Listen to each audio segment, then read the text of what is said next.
इति प्रथमाष्टके द्वितीयप्रश्नप्रारम्भः।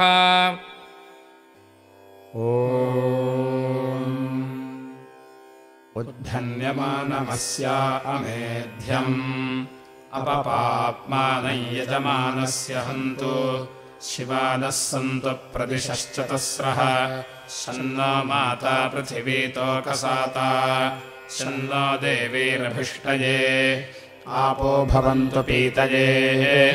संयोरभिस्रवन्तु नः वैश्वानरस्य रूपम् पृथिव्याम् परिस्रसाः स्योनमाविशन्तु नः यदिदम् दिवो यददः पृथिव्याः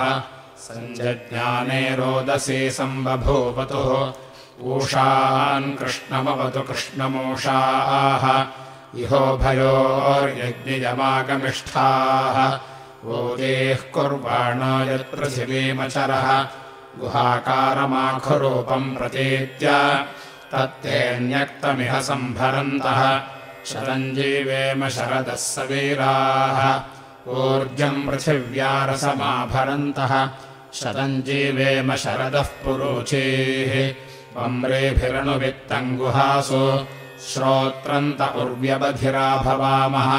प्रजापतिसृष्टानाम् प्रजानाम् क्षुधोपहत्येषु वितन्नो अस्तु उपप्रभिन्नविषमोर्जम् प्रजाभ्यः सूदम् गृहेभ्यो रसमाभरामि यस्य रूपम् बिभ्रति मामविन्दत् गुहाप्रविष्टागुम् सरिरस्य मध्ये तस्येदम् विहतमाभरन्तः अचम्बट्कारमस्याम् विधेम यत्पर्यपश्यत्सरिरस्य मध्ये उर्वीमपश्यज्जगतः प्रतिष्ठाम् तत्पुष्करस्यायतनाद्धिजातम् वर्णम् पृथिव्याः प्रथनगुम् हरामि याभिरगुंहज्जगतः प्रतिष्ठाम् उर्वीमिमाम् विश्वजनस्य भर्त्रीम् तानः शिवाः शर्कराः सन्तु सर्वाः अग्नेरेतश्चन्द्रगुम् हिरण्यम् अद्भ्यः सम्भूतममृतम् प्रजासो तत्सम्भरन्नुत्तरतो निधाय अतिप्रयच्छन्दुरितिन्तरेयम् अश्वो रूपम् कृत्वा यदश्वत्थे तिष्ठः संवत्सरम् देवेभ्यो निराय तत्तेऽन्यक्तमिह सम्भरन्तः शतं जीवेम शरदः सवीराः ऊर्जः पृथिव्या अध्युत्थितोऽसि वनस्पते शतवलिशो विरोह त्वया वयमिषमोर्जम् मदन्तः राजस्पोषेण समिषामदेम गायत्र्या ह्रियमाणस्य यत्ते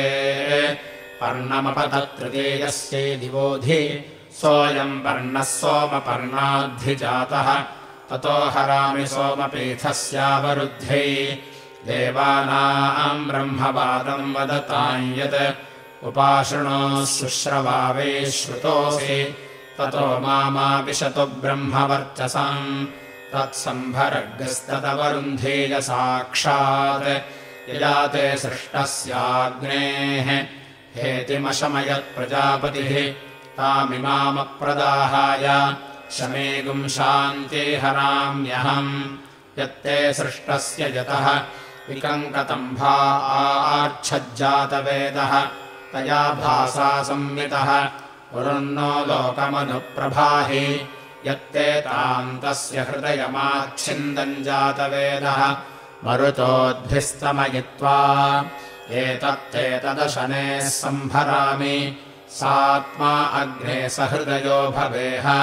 चित्र्यादश्वत्थात् सम्भृता बृहत्यः शरीरमभिसर्गस्कृतास्थ प्रजापतिना यज्ञमुखेन संविताः तिस्रस्त्रिभिर्मिथुनाः प्रजात्यै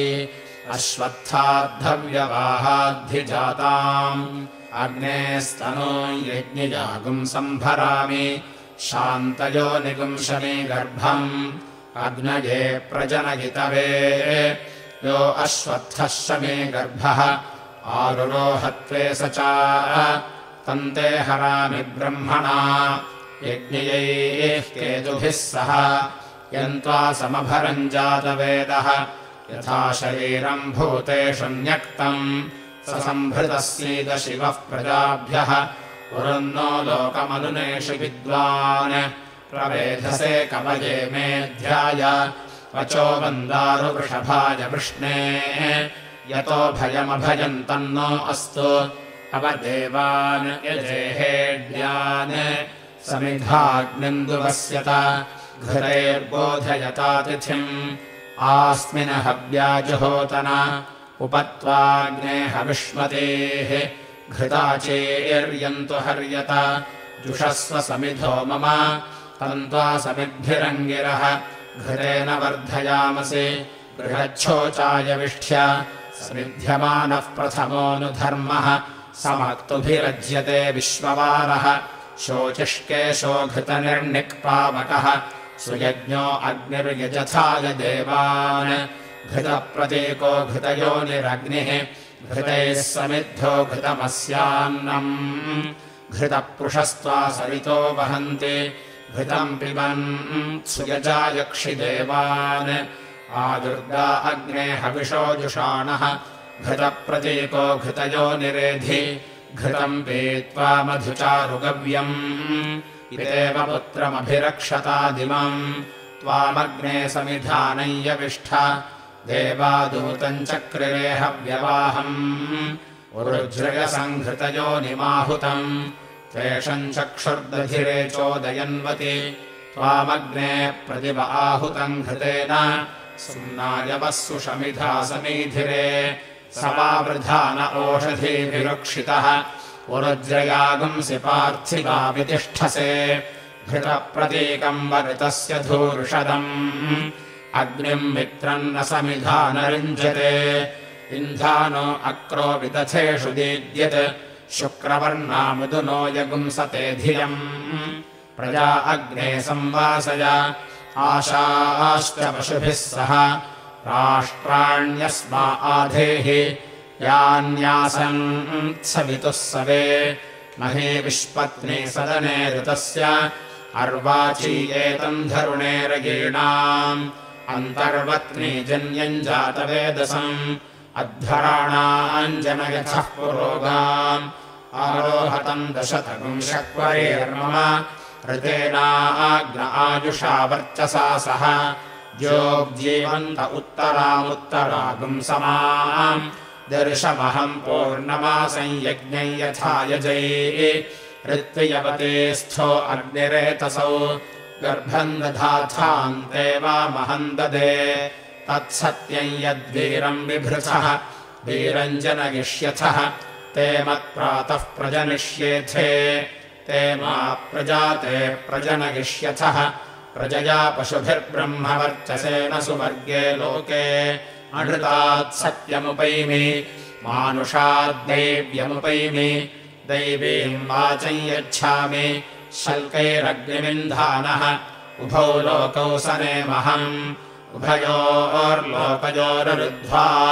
अतिमृत्युन्तराम्यहम् जातवेदो भुवनस्य रेतः इह सिञ्च तपसो यज्जनिष्यते अग्निमश्वत्थादधिहव्यवाहम् शने गर्भाज्जनयनयो मजो भूः अयम् ते योनिरृत्वियः यतो जातो अरोचथाः तम् जानन्नग्न आरोह अथानो वर्धया रयम् अपेतवीतवितसर्पतातः ये त्रस्थपुराणा ये च नूतनाः अदादिदम् यमोऽवसानम् पृथिव्याः अक्रन्दिमम् वितरो लोकमस्मै अग्नेर्भस्मास्यग्नेः पुरीशमसि संज्ञानमसि कामधरणम् मयि ते कामधरणम् भूयात् संवत्सृजामि हृदयानि सगम् सृष्टम् मनो अस्तु वः सगम् सृष्टः प्राणो अस्तु वः संयावः प्रियास्तनुवः सम्प्रिया हृदयानि वः आत्मा वो अस्तु सम्प्रियः सम्प्रियास्तनुवो मम कल्पेताम् द्यावा पृथिवी कल्पन्तामाप ओषधीः कल्पन्तामग्नयः पृथक् मम ज्येष्ठ्याय संव्रताः येऽग्नयः समनसः अन्तराद्यावा पृथिवी वासन्तिका वृतो अभिकल्पमानाः इन्द्रमिव देवा अभिसंविशन्तु दिवस्त्वा वीर्येण पृथिव्यै महिम्ना अन्तरिक्षस्य पोषेण सर्वपशुमादधे अजीजनम् अमृतम् मर्त्यासः अश्रेमाणम् तरणिम् वेणुजम्भम् दशस्वसारो अग्रुवः समीचीः उमागुम् सञ्जातमभिसगुम् रभन्ताम् प्रजापतेस्त्वा प्राणेनाभिप्राणिमि पोष्णः पोषेण मह्यम् दीर्घायुत्वाय शतशारदाय शरगुम् शरद्भ्य आयुषे वर्चसे जीवात्वे पुण्याय अहम् त्वदस्मि मदसि त्वमेतत् ममासि योनिस्तव योनिरस्मि ममैव सन्वह हव्यान्यग्ने पुत्रः पित्रे लोककृज्जातवेदः प्राणे त्वामृतमादधामि अन्नादमन्नाद्याय गोप्तारम् गुप्त्यै सुगार्हवत्यो विदहन्नरातेः उषसः श्रेयसे श्रेयसेऽर्दधत् अग्ने सपत्नागुम् अपबाधमानः राजस्पोषमिषमूर्जमस्मासु धेहि इमा उमामुपतिष्ठन्तु राजः आभिः प्रजाभिरिह संवसेय इहो विडातिष्ठतु विश्वरूपी मध्ये वसोर्दीदिः जातवेदः ओजसे बलाय त्वोद्यच्छे वृषणे शुष्मायायुषे वर्चसे सपत्नतोरसि वृत्रतोः यस्ते देवेषु महिमासु वर्गः यस्त आत्मा पशुषु प्रविष्टः पुष्टिर्याते मनुष्येषु पप्रथे तया नो अग्ने जुषमाण एहि दिवः पृथिव्याः पर्यन्तरिक्षात् वातात् पशुभ्यो अध्योषधीभ्यः यत्र यत्र जातवेदः सम्बभूथ ततो नो अग्ने जुषमाण एहि प्राचीमनुप्रदिशम् प्रेहि विद्वान् अग्नेरग्ने पुरो अग्निर्भवेह विश्वा आशादीद्यानो विभाहि ऊर्जन्नो धेहि द्विपदे चतुष्पदे अन्वग्निरुषसामग्रमक्षत् अन्वहानि प्रथमो जातवेदाः अनुसूर्यस्य पुरुत्रा च रश्मीन् अनुद्या वा पृथिवी आततान विक्रमस्व महागुम् असि वेदिषन्मानुषेभ्यः त्रिषु लोकेषु जागृहि यदिदम् दिवो यददः पृथिव्याः संविधाने रोदसी सम्बभूवतुः तयोः पृष्ठे सीदतु जातवेदाः शम्भोः प्रजाभ्यस्तनुवेस्यो नः प्राणम् त्वामृत आदधामि अन्नादमन्नाद्याय गोप्तारम् गुप्त्यै यत्ते शुक्रशुक्रम् वर्चः शुक्रातनोः शुक्रम् ज्योतिरजस्रम् तेन मे दीदिहि तेन त्वादधे अग्निनाग्ने ब्रह्मणा आनशे व्यानशे सर्ववायुव्यानशे नर्यप्रजाम् मे गोपाय अमृतत्वाय जीवसे जाताम् च निष्यमाणाम् च अमृते सत्ये प्रतिष्ठिताम् अथर्वपितुम् मे गोपाय रसमन्नमिहायुषे अदब्धायोषीततनो अविषण्णः पितुम् कृणो शर्गस्य पशून्मे गोपाय द्विपादो ये चतुष्पदः अष्टाशफाश्च जयिहाग्ने ये चैकशफा आशुगाः सप्रथसभाम् मे गोपाय ये च सभ्याः सभासदः तानिन्द्रियावतः कुरु सर्वमायुरुपासताम् अहे बुद्धियमन्त्रम् मे गोपाय यमृषजस्त्रैविदा विदुः ऋचः सामानियजोगुंषे साहि श्रीरमृता सताम् चतुःशिखण्डायुवतिः सुपेशाः घृतप्रतीका भुवनस्य मध्ये प्रन्मज्यमाना महते सौभगाय मह्यम् धुक्ष्वयजमानाय कामान् यहैव सन्दत्र सतो वो अग्नयः प्राणेन वाचा मनसा बिभर्मि तिरोमासन्तमाजुर्मा प्रहासीत् ज्योतिषा वो वैश्वानरेणोपतिष्ठे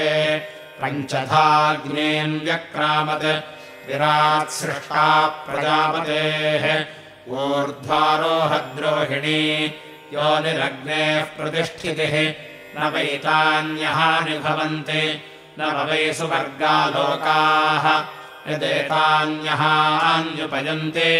नवस्वेव तत्सुवर्गेषु लोकेषु सत्रिणः प्रतितिष्ठन्तो यन्ति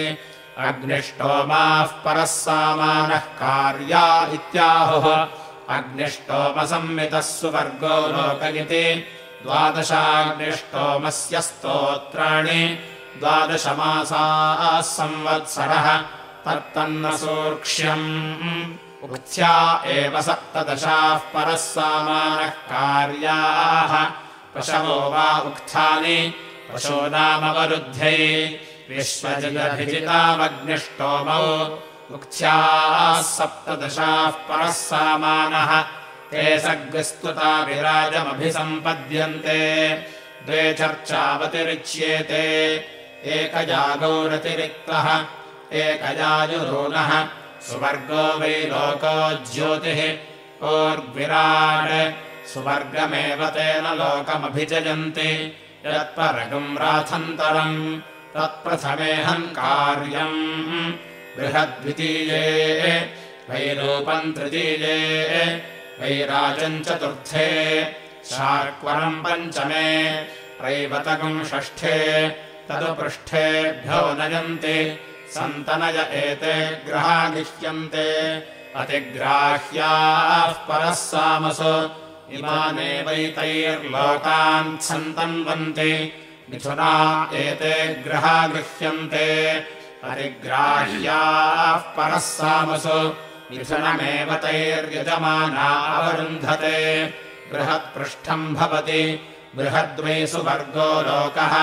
बृहतैव सुवर्गम् लोकयन्ति 3 नामसाम माध्यन्दिने पवमाने भवति 3 वै देवताः देवता एवावरुन्धते ये वा इतः पराञ्चकुम् संवत्सरमुपयन्ति न हैनन्ते स्वस्ति समश्नुवते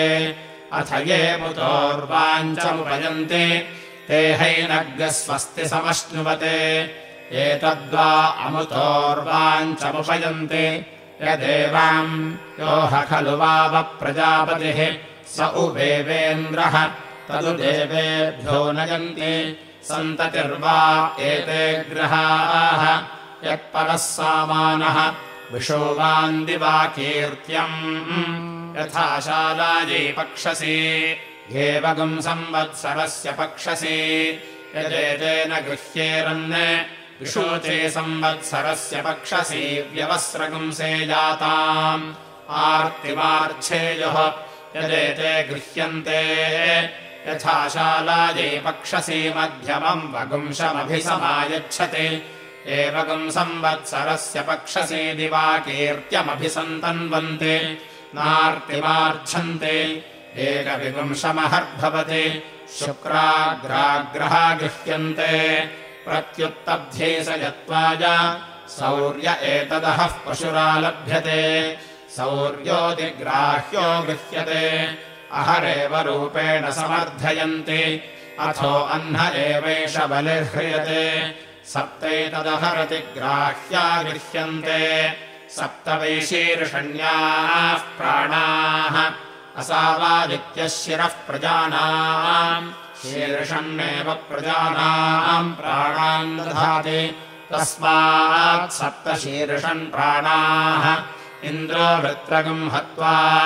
असुरान् पराभाव्य स इमान् लोकानभ्यजयत् तस्यासो लोको नभिजित आसीत् तम् विश्वकर्मा भूत्वाभ्यजयत्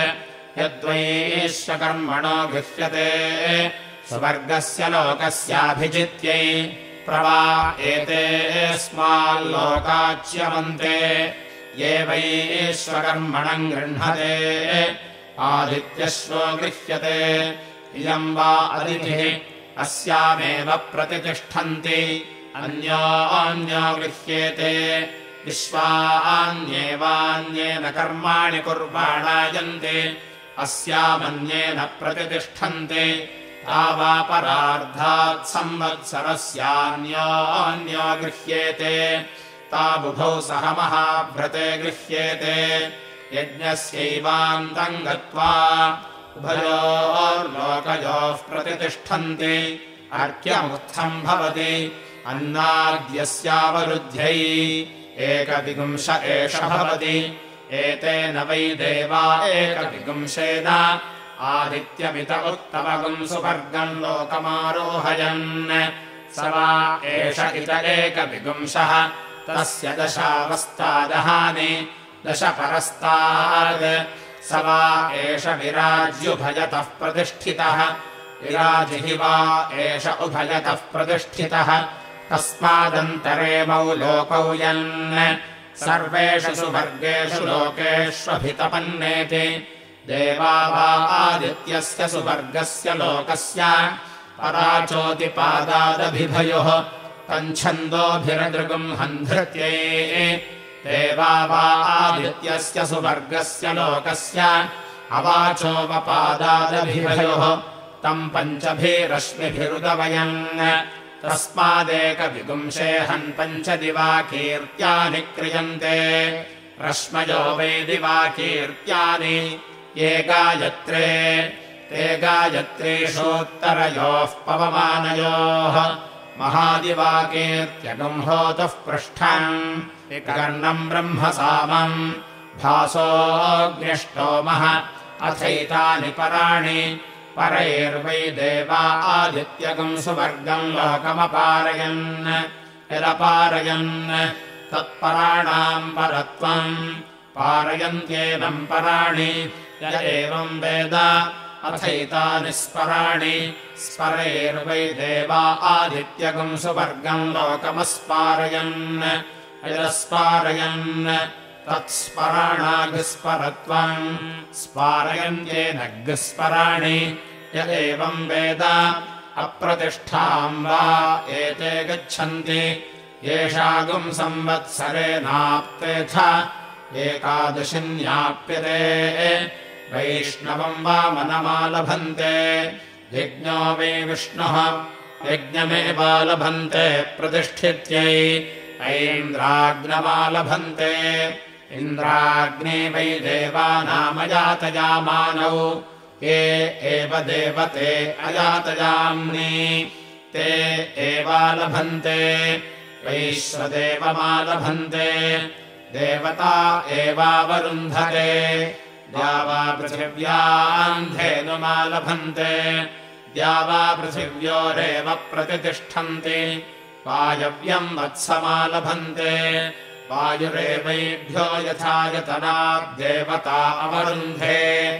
आदित्यामविम् वशामालभन्ते इयम् वा अदितिः अस्यामेव प्रतितिष्ठन्ति मैत्रावरुणेमालभन्ते मित्रेणैव यज्ञस्य सृष्टगुम् शमयन्ति वरुणेन दुरिष्टम् प्राजापत्यन्तो परम् महाव्रत आलभन्ते प्राजापत्योदिग्राह्यो गृह्यते अहरेव रूपेण समर्थयन्ति अथो अह्न एवैष बलिर्ह्रियते आग्नेयमालभन्ते प्रतिप्रज्ञात्यै अजपेत्वान् वा एते पूर्वैर्मासैरवरुन्धते यदेते गव्याः पशव आलभ्यन्ते उभयेषाम् पशूनामवरुध्यै यदतिरिक्तामेकादशिनीमालभेरन् अप्रियम् भ्रातृव्यमभ्यतिरिच्येत यद्वो द्वो पशो समस्येयुः कनीय आयुः कुर्वीरन् यदेते ब्राह्मणवन्तः पशव आलभ्यन्ते नाप्रियम् भ्रातृव्यमभ्यतिरिच्यते न कनीय आयुः कुर्वते प्रजापतिः प्रजा सृष्ट्वा वृत्ताशयत् तम् देवा भूतानागम् रसन्तेजः सम्भृत्य तेनैनमभिषज्यन् महानववर्तीति तन्महाव्रतस्य महाव्रतत्वम् महद्व्रतमिति तन्महाव्रतस्य महाव्रतत्वम् महतो व्रतमिति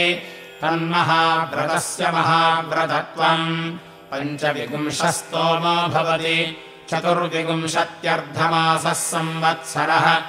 यद्वा एतस्मिन् संवत्सरेऽधिप्राजायत तदन्नम् पञ्चविगुंशमभवत् मध्यतः क्रियते मध्यतो ह्यन्नमशितम् धिनोति अथो मध्यत एव प्रजानामूर्धीयते अथ यद्वा इदमन्ततः क्रियते तस्मादुदन्ते प्रजाः समेधन्ते अन्ततः क्रियते प्रजननायैव त्रिवृच्छिरो भवति त्रेधा विहितगुं हि शिरः लोमच्छवीरस्थि पराचास्तुवन्ति तस्मात् तत्सर्गेव न मेद्यतो न मेद्यति न कृष्यतो न कृष्यति पञ्चदशोऽन्यः पक्षो भवति सप्तदशोऽन्यः तस्माद्वयागस्यन्यतरमर्धमभिपर्यावर्तन्ते अन्यतरतो हि तद्गरीयः क्रियते पञ्चविपुंश आत्मा भवति तस्मान्मध्यतः पशवो वरिष्ठाः एकविपुंशम् पुच्छम् द्विपदासु स्तुवन्ति प्रतिष्ठित्यै सर्वेण सह स्तुवन्ति सर्वेण ह्यात्मनात्मन्वी सहोत्पतन्ति एकैकामुच्छिगुंषन्ति आत्मन्यह्यङ्गानि बद्धानि न वा एतेन सर्वः पुरुषः यदित इतो लोमानि दतो नखान् परिमादः क्रियन्ते तान्येव तेन प्रत्युप्यन्ते औदुम्बरस्तल्पो भवति ऊर्ध्वा अन्नमुदुम्बरः ऊर्ज एवान्नाद्यस्यावरुध्यै यस्य तल्पसद्यमनभिजितज्ञः स्यात् स देवानागुंसाम्यक्षे तल्पसद्यमभिजयानेति तल्पमारुह्योद्गायेत् तल्पसद्यमेवाभिजयति यस्य तल्पसद्यमभिजितज्ञः स्यात् स देवानागुंसाम्यक्षे तल्पसद्यम् मा पराजेषीति तल्पमारुह्योद्गायेत् तल्पसद्यम् पराजयते प्लेङ्खेशगुंसरि महो वै प्लेङ्खः महस एवान्नाद्यस्यावरुध्यै देवासुराः संयत्ता आसन् त आदित्ये व्यायच्छन्त तम् देवाः समजयन् ब्राह्मणश्च शूद्रश्च चर्मकर्ते व्यायच्छेते रयिभ्यो वै वर्णो ब्राह्मणः असुर्यः शूद्रः इमे रात्सुरिमेषु भूतमक्रन्नित्यन्यतरो ब्रूयात् इम उद्वासीकारिण इमे दुर्भूतमक्रन्नित्यन्यतरः यदेवैषागुम् सुकृतम् याराद्धिः तदन्यतरोभिः श्रीणाति यदेवैषाम् दुष्कृतम् याराद्धिः तदन्यतरोपहन्ति ब्राह्मणः सञ्जयति अमुमेवादित्यम् भ्रातृव्यस्य संविन्दन्ते इति प्रथमाष्टके द्वितीयप्रश्नः समाप्तः। अत प्रथमाष्टके तृतीयप्रश्नप्रारम्भः।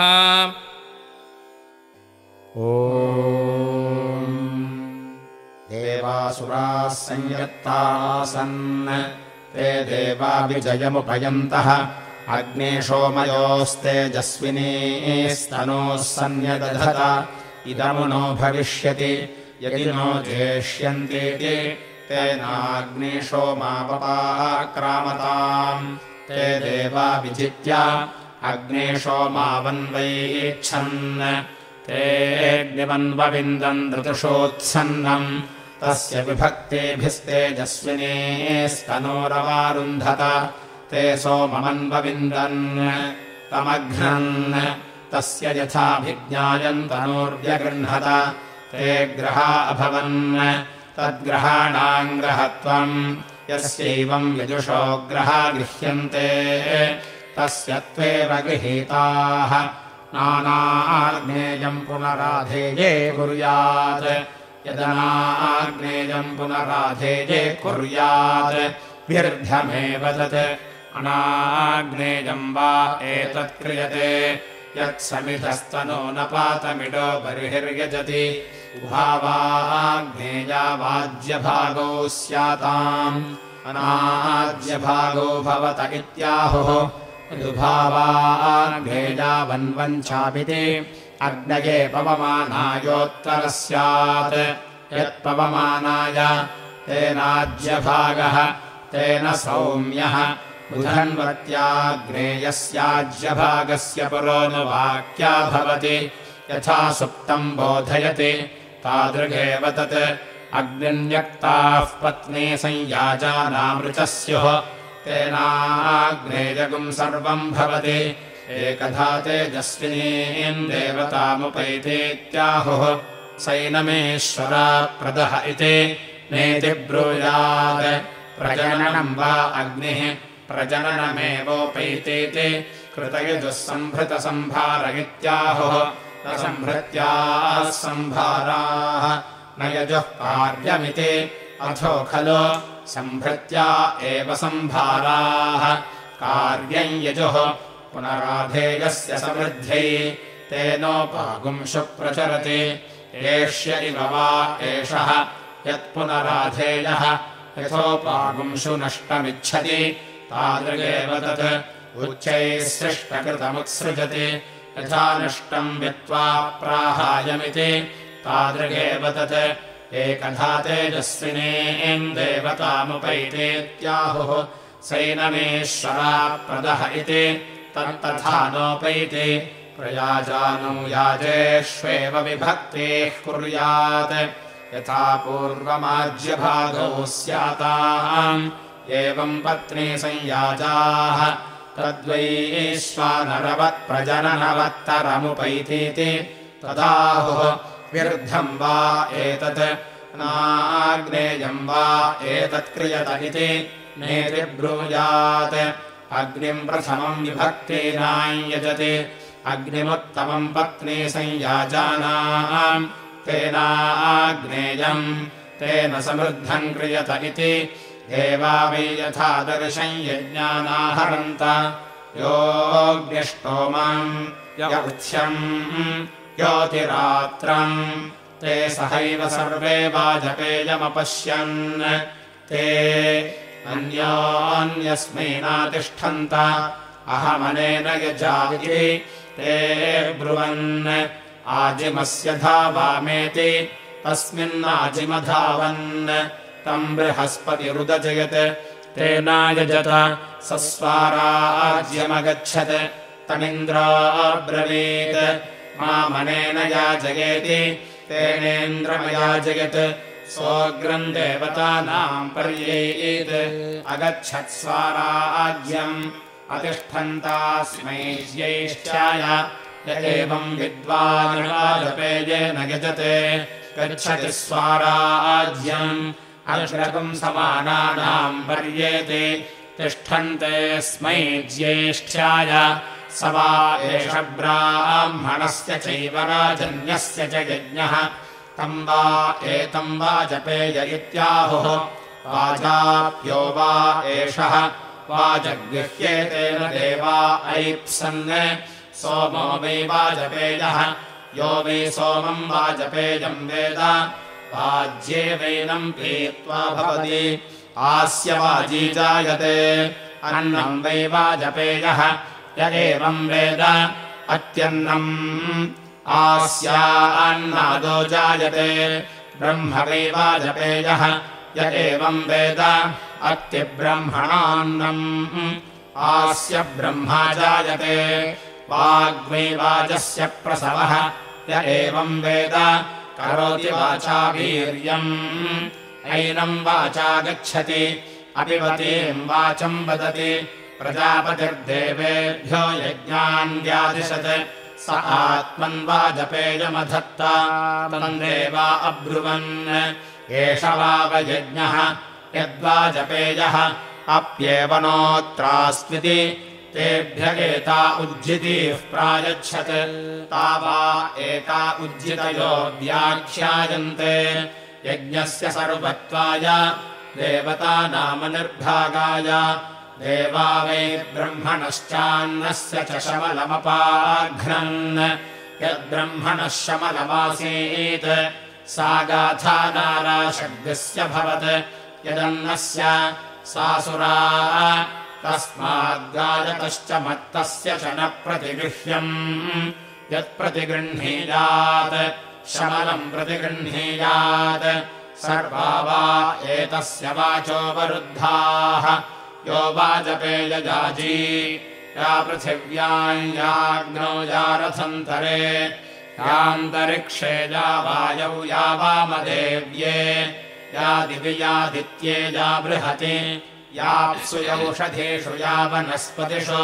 तस्माद्वाजपेययाज्यार्त्विजीनः सर्वा ह्यस्य वाचोऽवरुद्धाः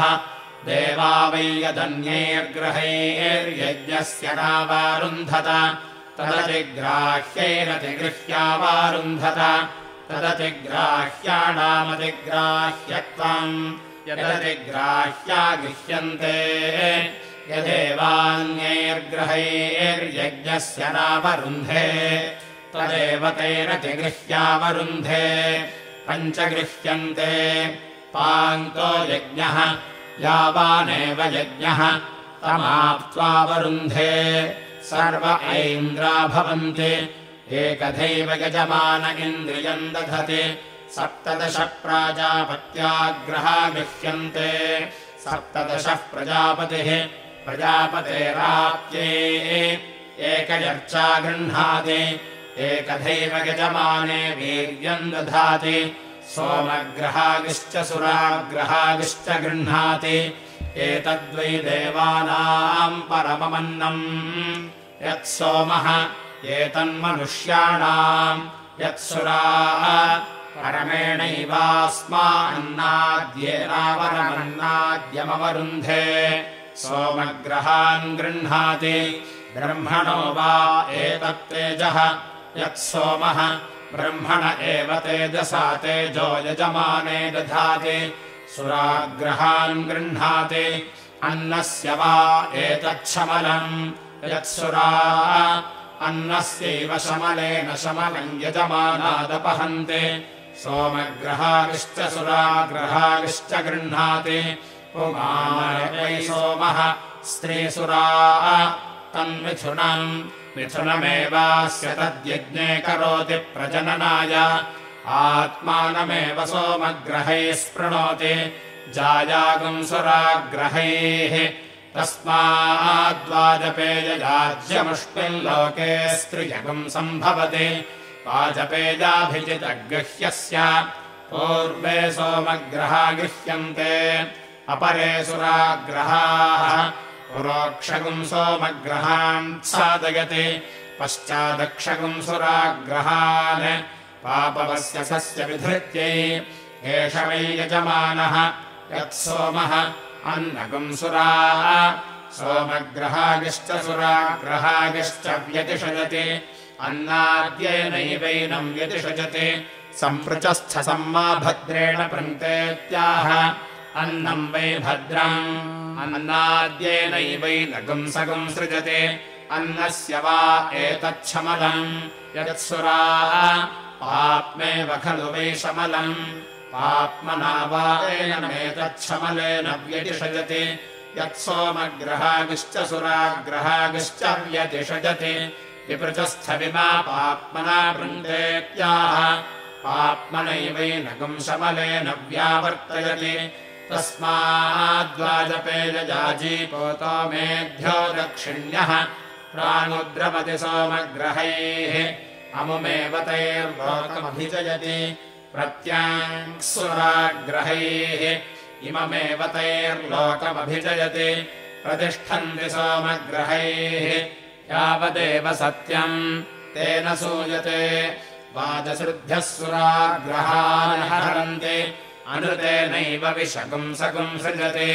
हिरण्यपात्रम् मधोः पूर्णम् ददाति मधव्योऽसानीति एकधा ब्रह्मण उपहरति एकथैव यजमान आयुस्तेजो दधाति ब्रह्मवादिनो वदन्ति नाग्निष्टोमो नोक्थ्यः न षोडशीनातिरात्रः अथ कस्माद्वाजपेये सर्वे यज्ञक्रतवोपरुध्यन्त इति पशुभिरिति ब्रूयात् आग्नेयम् पशुमालभते अग्निष्टोममेव तेनावरुन्धे ऐन्द्राग्नेनोक्थ्यम् ऐन्द्रेण षोडशिनः स्तोत्रम् सारस्वत्यातिरात्रम् मारुत्या बृहतस्तोत्रम् एतावन्तो वै यज्ञक्रतवः तान् पशुभिरेवावरुन्धे आत्मानमेव स्पृणात्यग्निष्टोमेन प्राणापानामुख्येन वीर्यगम् षोडशिनः स्तोत्रेण वाचमतिरात्रेण प्रजाम् बृहतस्तोत्रेण इममेव लोकमभिजगत्यग्निष्टोमेन अन्तरिक्षमुख्येन सुवर्गम् लोकगम् षोडशिनः स्तोत्रेण देवयानामेव पथ आरोहत्यतिरात्रेण नाकगम् रोहति बृहतस्तोत्रेण तेज एवात्मन् धत्त आग्नेयेन पशुना ओजो बलमैन्द्राग्नेन इन्द्रियमैन्द्रेण वाचकम् सारस्वत्या उभावेव देवलोकम् च मनुष्यलोकम् चाभिजयति मारुत्या वशया सप्तदश प्राजापत्यान् पशूना लभते सप्तदशः प्रजापतिः प्रजापतेराप्त्यै श्यामा एकरूपा भवन्ति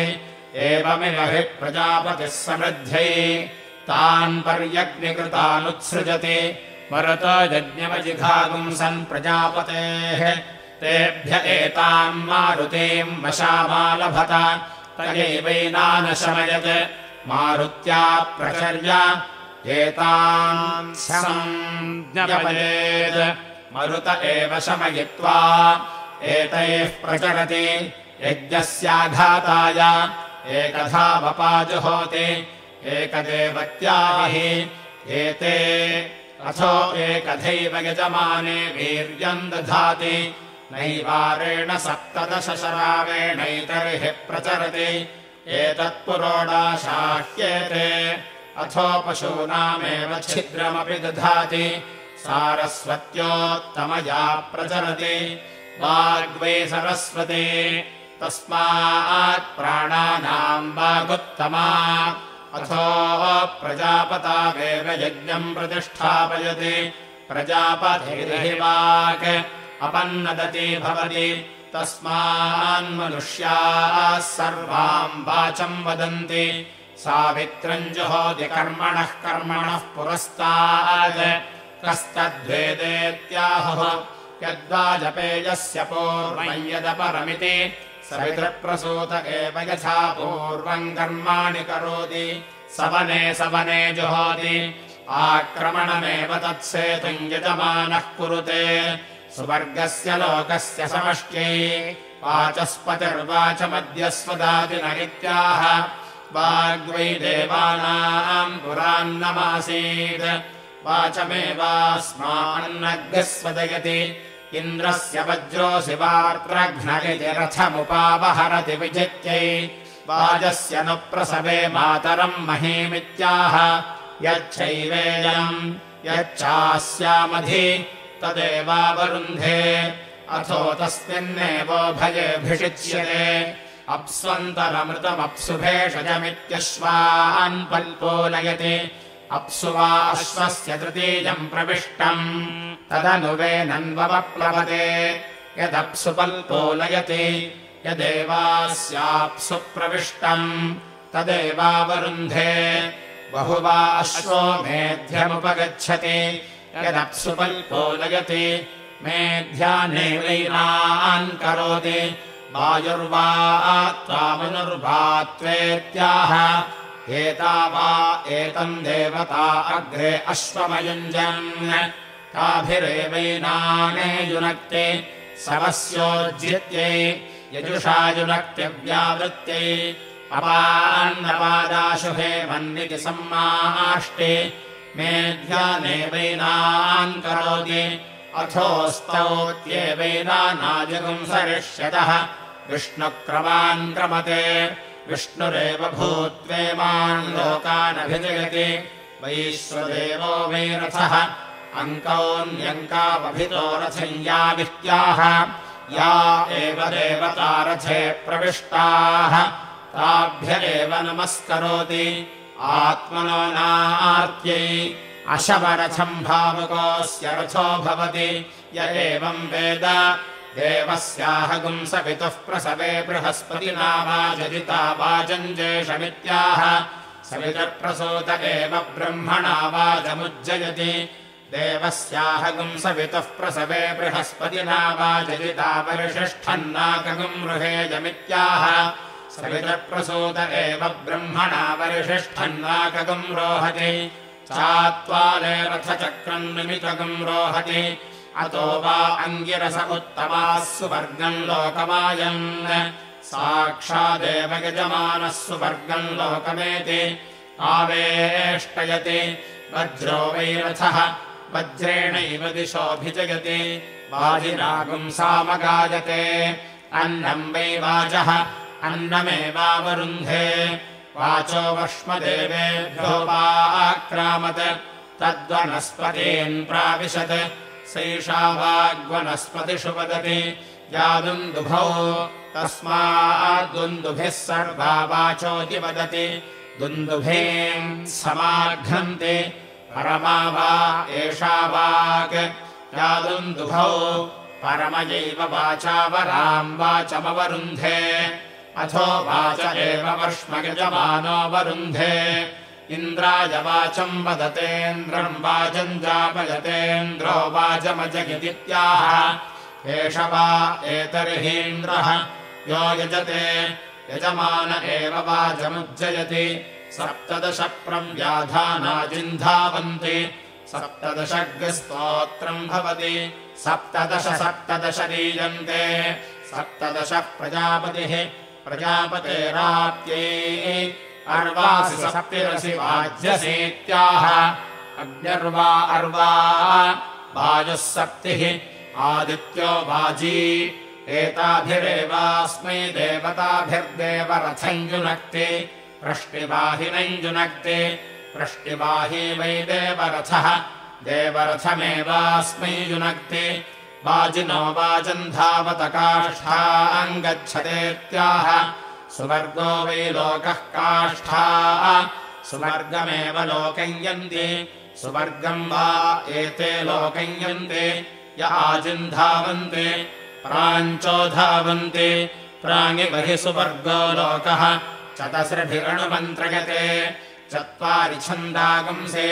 छन्दोभिरेवैनाम् सुवर्गम् लोकम् गमयति प्रवा एतेऽस्माल्लोकाच्यवन्ते य आजिन्धावन्ति उदम् च आवर्तन्ते अस्मादेव तेन लोकान्नयन्ति रथविमोचनीयम् जुहोति प्रतिष्ठित्यै आमावाजस्य प्रसवो जगम्यादित्याह अन्नम् वै वाजः अन्नमेवावरुन्धे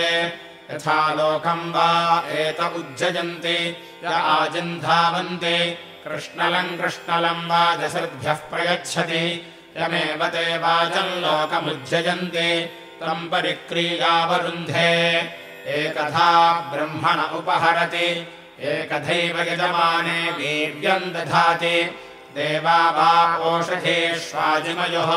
ता बृहस्पतिरुदजयत् स नैवारान्निरवृणीत तन्नैवाराणान्नैवारत्वम् नैवारश्चरुर्भवति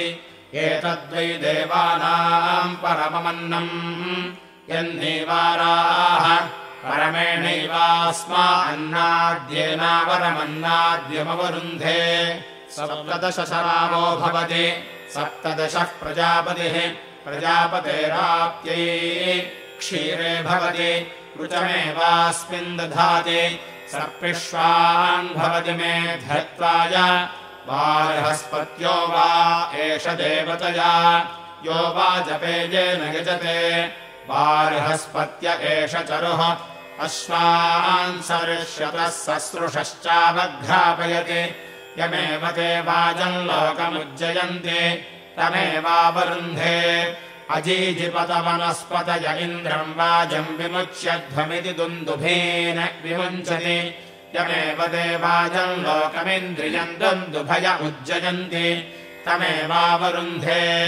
तार्प्यम् यजमानम् परिधापयति यज्ञो वै तार्प्यम् यज्ञेनैवैनकम् समर्थयति दर्भमयम् परिधापयति पवित्रम् वै दर्भाः पुनात्येवैनम् वाजम् वा एषोपरुत्सते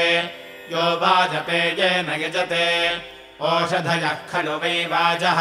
यद्दर्भमयम् परिधापयति वाजस्यावरुध्यै जायेहि सुगोरोहावेत्याह पत्न्या एवैष यज्ञस्यान्वारम्भो न वच्छित्यै सप्तदशारत्निर्योपो भवति 17 प्रजापतिः प्रजापतेराप्त्यै गोपणश्चतुरश्रिर्भवति गौधूमम् च शालम् न वा एते व्रीहयो नयवाः यद्गोधूमाः एवमिव हि प्रजापतिः समृद्ध्यै अथो अमुमेवास्मै लोकमन्नवन्तम् करोति वासोभिर्वेष्टयति एष वै यजमानः यद्योपः सर्वदेवत्याम् वासः सर्वाभिरेवैनम् देवताभिः समर्थयति अथो आक्रमणमेव तत्सेतुम् यजमानः कुरुते सुवर्गस्य लोकस्य समष्ट्यै 12 वाजप्रसवीयानि जुहोति 12 मासाः संवत्सरः संवत्सरमेव प्रीणाति अथो संवत्सरमेवास्मा उपदधाति सुवर्गस्य लोकस्य समष्ट्यै 10 कल्पैरोहति नव वै पुरुषे प्राणाः नाभिर्दशमे प्राणानेव यथा स्थानम् कल्पयित्वा सुवर्गम् लोकमेति एतावद्वै पुरुषस्य स्वम् यावत् प्राणाः यावदेवास्यास्ति तेन सह सुवर्गम् लोकमेति सुवर्देवागुम् अगन्मेत्याह सुवर्गमेव लोकमेति अमृता अभूमेत्याह अमृतमिव हि सुवर्गो लोकः प्रजापतेः प्रजा अभूमेत्याह प्राजापत्यो वा अयम् लोकः अस्मादेव तेन लोकान्नैति समहम् प्रजया सम्मया प्रजेत्याह आशिषमेवैतामाशास्ते आसपुटैर्घ्नन्ति अन्नम् वा इयम् अन्नाद्यैनैवैरगम् समर्थयन्ति ओषैर्घ्नन्ति एते हि साक्षादन्नम् यदोषाः साक्षादेवैनमन्नाद्येन समर्थयन्ति पुरस्तात् प्रत्यञ्चम् घ्नन्ति पुरस्ताद्ध्यप्रतीचीनमन्नमद्यते शीर्षतो घ्नन्ति शीर्षतो ह्यन्नमद्यते दिग्भ्यो घ्नन्ति दिग्भ्य एवास्मा अन्नाद्यमवरुन्धते ईश्वरो वा एष पराम् प्रदघः यो योपगुम् रोहति हिरण्यमध्यवरोहति अमृतम् वै हिरण्यम् अमृतगुम् सुवर्गो लोकः अमृत एव सुवर्गे लोके प्रतिष्ठति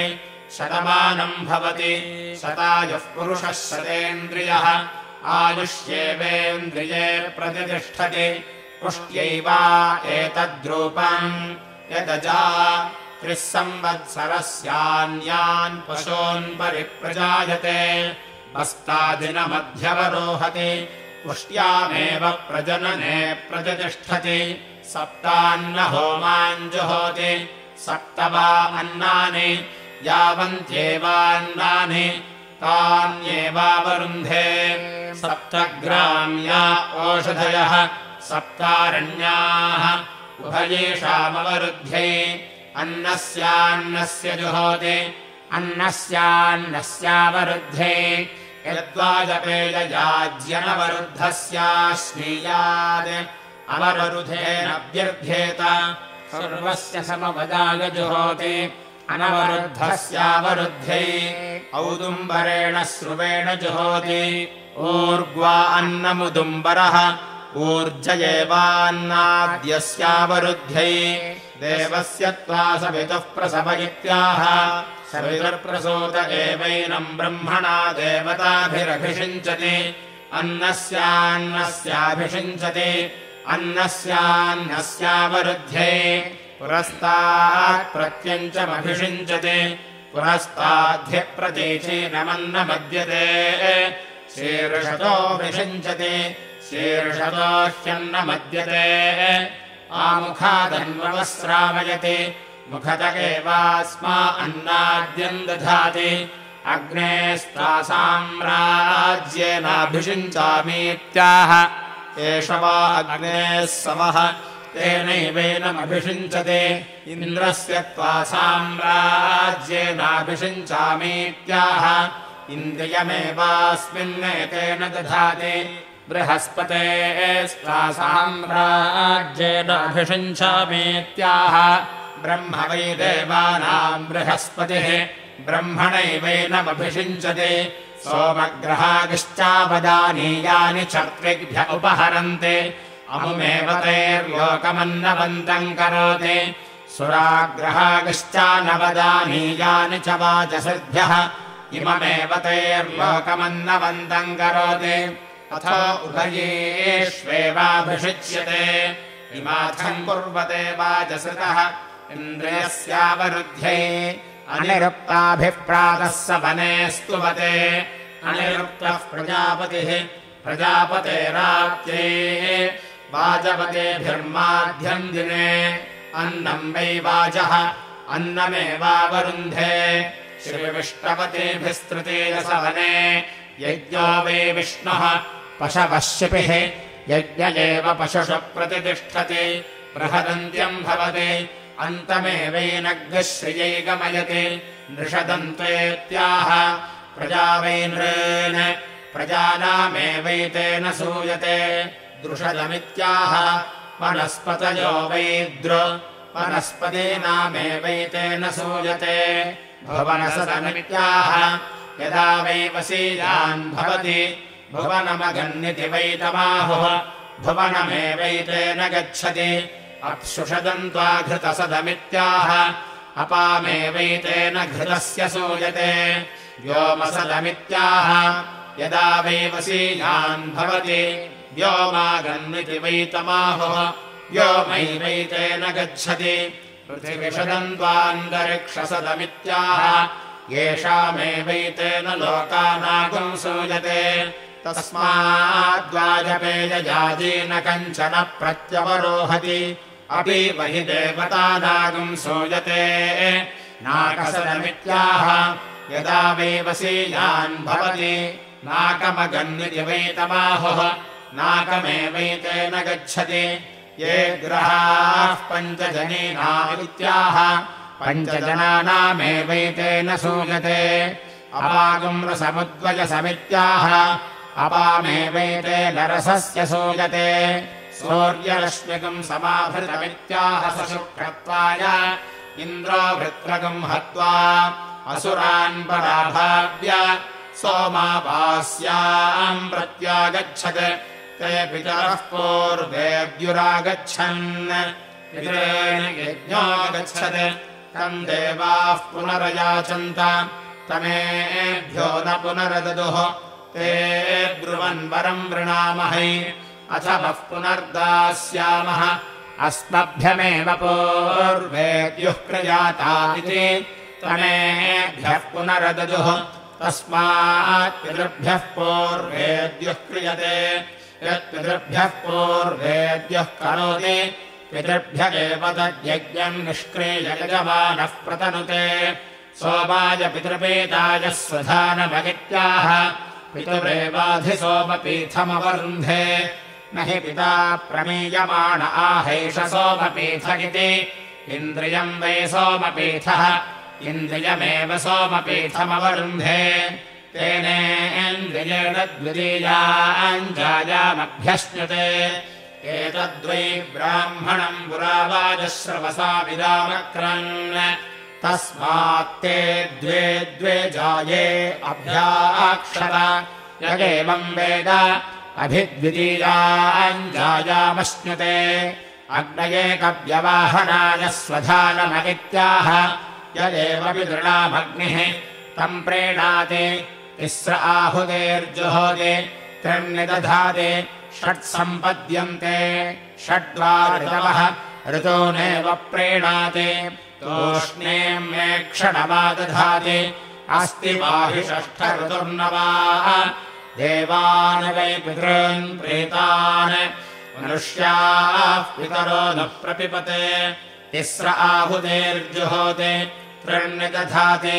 षट्सम्पद्यन्ते षड्वा ऋतवः खलु वै देवाः पितरः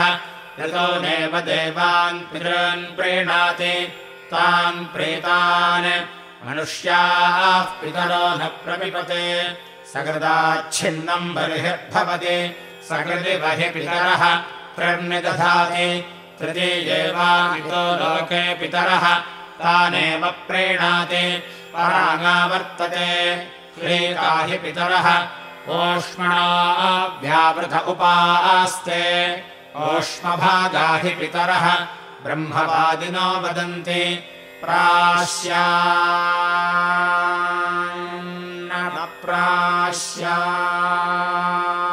प्राश्यामिति यत्प्राश्नीयात् जन्यमन्नमद्यात् प्रमायुकः स्यात् यन्न प्राश्नीयात् अहविस्यात् पितृभ्य आवृश्येत अवघ्रेयमेव तन्नेव प्राशितम् वीरम् वा वै पितरः प्रयन्तो हरन्ति वीरम् वा ददति दशाञ्छिनत्ति हरणभागा हि पितरः पितॄनेव निरवदयते उत्तर आयुषिलोमच्छिन्दीत पितॄणागृह्येतर्हि नेदीयः नमस्करोति नमस्कारो हि पितॄणाम् नमो वः पितरो रसाय नमो वः पितरः शुष्माय नमो वः पितरो जीवाय नमो वः पितरः स्वधायै नमो वः पितरो मन्यवे नमो वः पितरो घोराय पितरो नमो वः य एतस्मिन् लोके स्थ युष्मागिस्तेनो येऽस्मिन् लोके मान्तेनो य एतस्मिन् लोके स्थ यूयम् तेषाम् वसिष्ठा भूयास्त येऽस्मिन् लोके अहम् तेषाम् वसिष्ठो भूयासमित्याह वसिष्ठः समानानाम् भवति य एवम् विद्वान् पितृभ्यः करोति एष वै मनुष्याणाम् यज्ञः देवानाम् वा इतरे यज्ञाः तेन वा एतत्पितृलोके चरति यत्पितृभ्यः करोति स ईश्वरः प्रमेतोः प्राजापत्ययर्चा पुनरैति यज्ञो वै प्रजापतिः यज्ञेनैव सह पुनरैति न प्रमायुको भवति पितृलोके वा एतद्यजमानश्चरति